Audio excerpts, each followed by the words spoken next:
Oh, okay. Okay. Sorry, I couldn't understand what you were saying.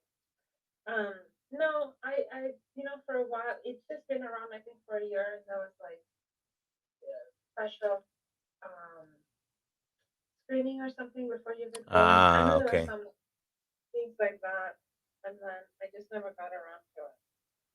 Okay. Okay. On a separate note, I took some practice uh, questions. Okay.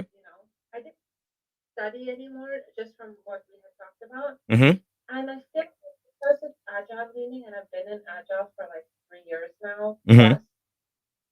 Um, I'm. It's a lot of the questions are kind of like common sense too, or like you can draw on your experience from it. Right. Well, it went well. I mean, we'll see how that sample exam goes today. But I feel a little better that if I study for 3 weeks to a month, I should be able to be ready for it, if not sooner. Absolutely. Today is the day you will get all that from me. So I will show you the spreadsheet. Most of you, 2 to 3 weeks after this course, another 2 to 3 weeks of studying, depending on like how you feel about it. But I give you a study guide again at 15 hours a week, 5 hours on the weekend, an hour each day, and that should get you to where you need to be. Now, you said, did you take just the agile questions, or did you do all questions? So at first, I just selected the people practice question Mhm.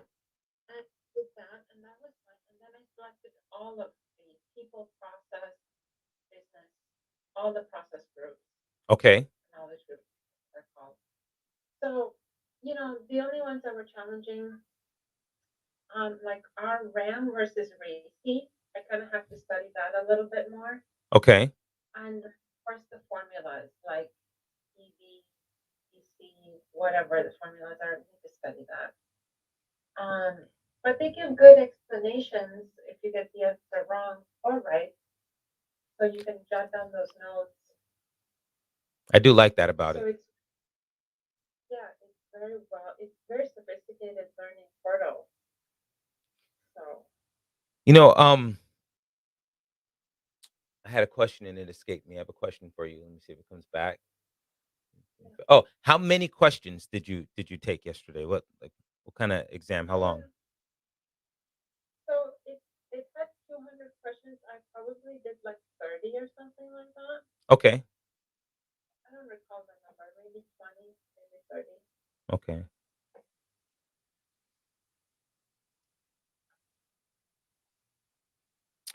But here, how about you? Any questions? Anything happen? Like, any more PMP dreams? No, I didn't actually get to sleep too much last night, but Oh,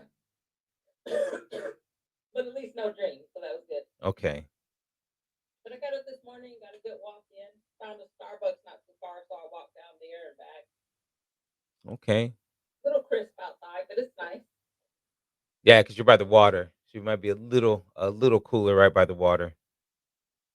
It was nice. So I read a little bit more, studied from another book that I'm looking at, trying to keep in line with the things that we've already covered, Mhm. just to get some little bit of reinforcement. And I looked over some of my notes from before that covered the formulas and stuff. So I just want to make sure I can jot those formulas down. Maybe do they still give you, or they don't give you the few minutes before the exam starts anymore, right? They don't, but they took that away in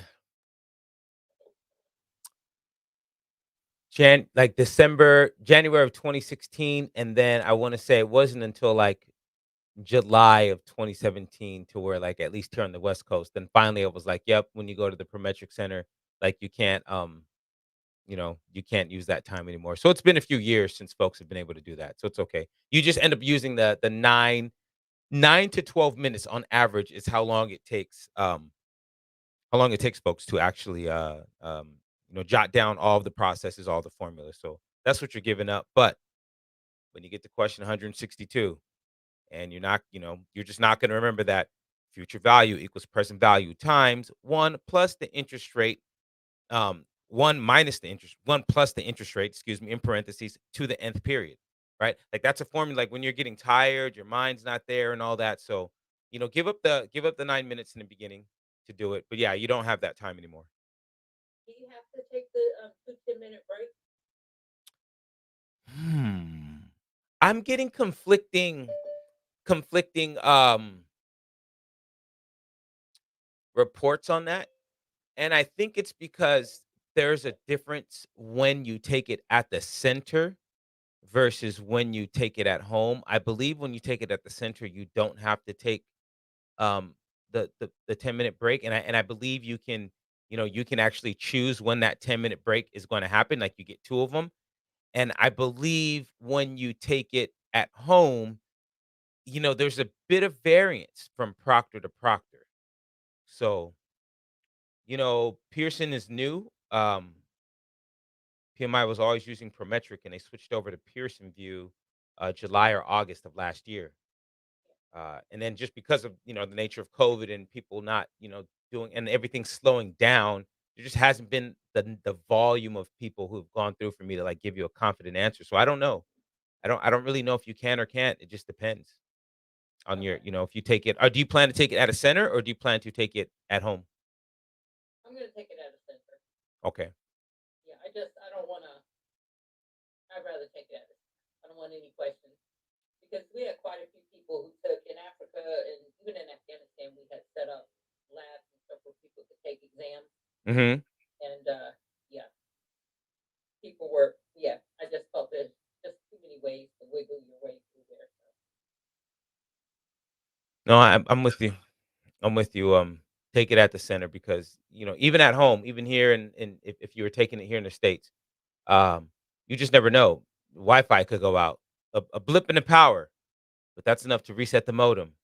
And it's just things like that. Someone could walk into the room, or the proctor could not like something or not hear something, and there's just a lot of variables that you don't know because we're introducing a human element to it. So So I was thinking about going when I get back to the Sacramento area. I'll go in to a center that I plan on testing at and asking them, hey, what's the layout? Can I see the room?